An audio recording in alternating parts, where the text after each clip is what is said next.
Okay, this is the Queen Creek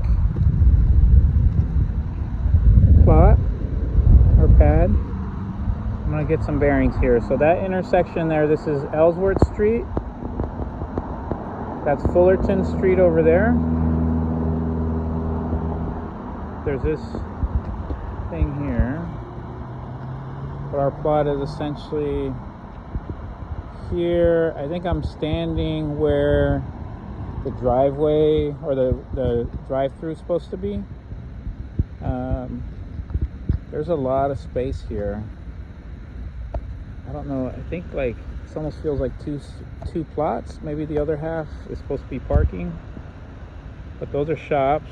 And those are shown in the site plan.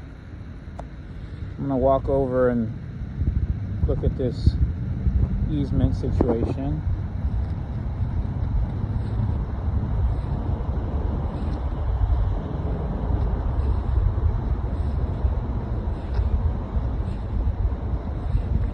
These look like they're probably water meters.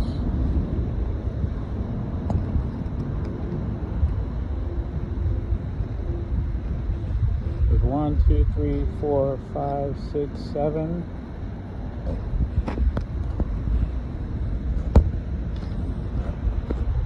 And there's this guy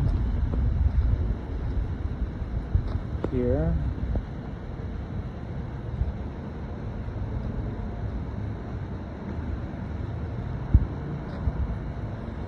And there's our neighbor over there in the building who's under construction.